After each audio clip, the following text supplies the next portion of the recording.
devil is a master strategist. He is a schemer that comes up with secret plans or plots to conquer his prey or victim.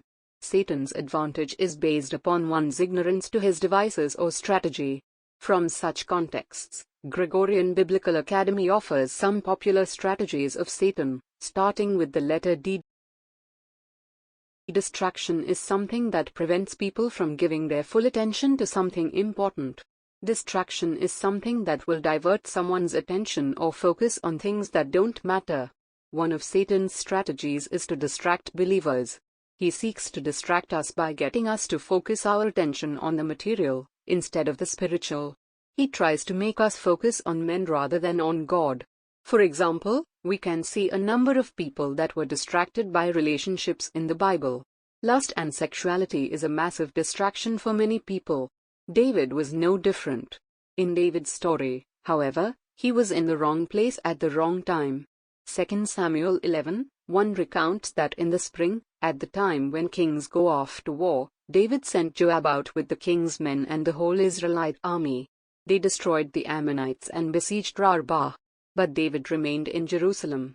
David was king, and his responsibility was to be at war with his men.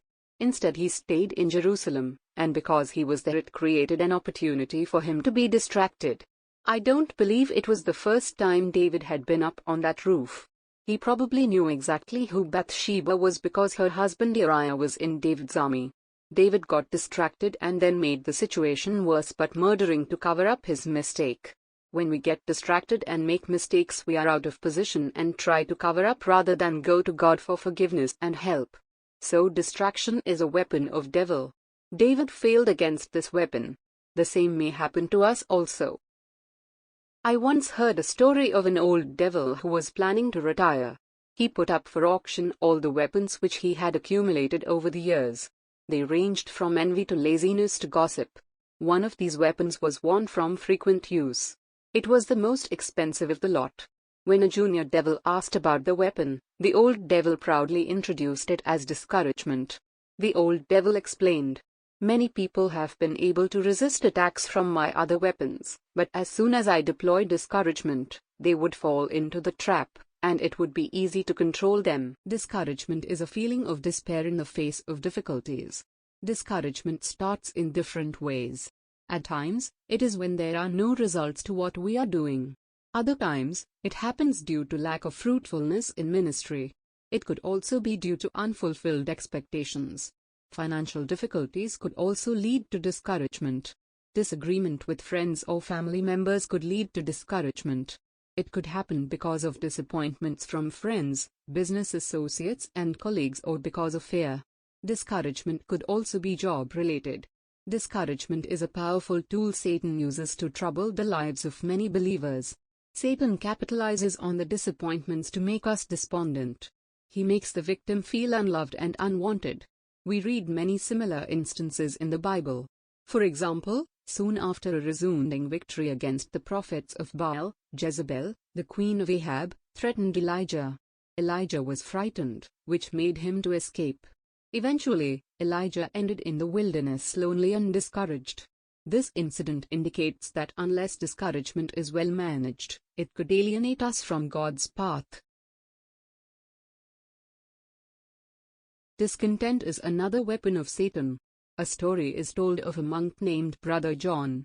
Brother John entered a monastery, and this particular monastery was a monastery of silence. When Brother John entered the monastery of silence, the abbot said to him, "Brother John, this is a silent monastery. You are welcome here as long as you like, but you may not speak until I direct you to do so." Brother John lived in the monastery for 5 years before the abbot said to him, "Brother John, you have been here 5 years now. You may speak 2 words." Brother John said, "Hard bed." "I am sorry to hear that," the abbot said. "We will get you a better bed." After another 5 years, Brother John was called by the abbot. "You may say another 2 words, Brother John." "Cold food," said Brother John. And the abbot assured him that the food would be better in the future. On his 15th anniversary at the monastery, the abbot again called Brother John into his office and said, "2 words you may say today." Brother John said, "I quit." The abbot replied, "It is probably best." You have done nothing but complain since you got here. Are you characterized by a complaining spirit? When we are discontented, we are telling God that we are not happy with what we have. We are basically saying, God, I am not happy with what you have given me. I need more. Discontent is telling God that He was not good enough to us. This is like taking what we do have for granted and demanding from God what we don't have. Hence, discontentment is an emotion, which it is directed against the Lord. If we are discontented with His will for us, then we are not going to grow in our faith. We read in Numbers 11:4-6, Now the mixed multitude who were among them yielded to intense craving, so the children of Israel also wept again and said, Who will give us meat to eat?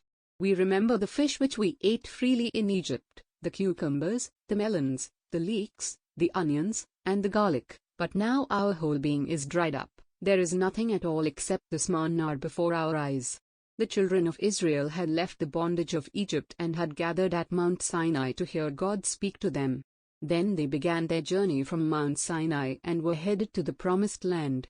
During their time in the wilderness, God had provided them with food to eat by giving them manna from heaven each day. They could visibly see that God was leading them by the cloud that led them by day. However, when they left Egypt, not only did the children of Israel depart, but a mixed multitude, which probably included some God-fearing Egyptians, went with them as well. Now that mixed multitude was no longer content with the manna God had provided for them to eat. They gave in to an intense desire to have meat. As the opening verses above indicate, this grumbling spread and all the children of Israel became discontent. Not only were they discontent with the manna God had provided, but now they loathed the manna God had given them. In His chastening of His people over their sin, for a whole month God caused so many quails to fly among them that they ate meat until it came out of their nostrils. Also in His wrath, God also struck the people with a plague. Israel would name this place Kibroth Hattaavah, which means graves of craving. The name of this place on the map would forever serve as a reminder to Israel of the dangers of discontentment. This video informs the reader about 3 Ds, such as distraction, discouragement and discontent. We hope this video would help you to revisit your spiritual journey. Thanks for watching and God bless.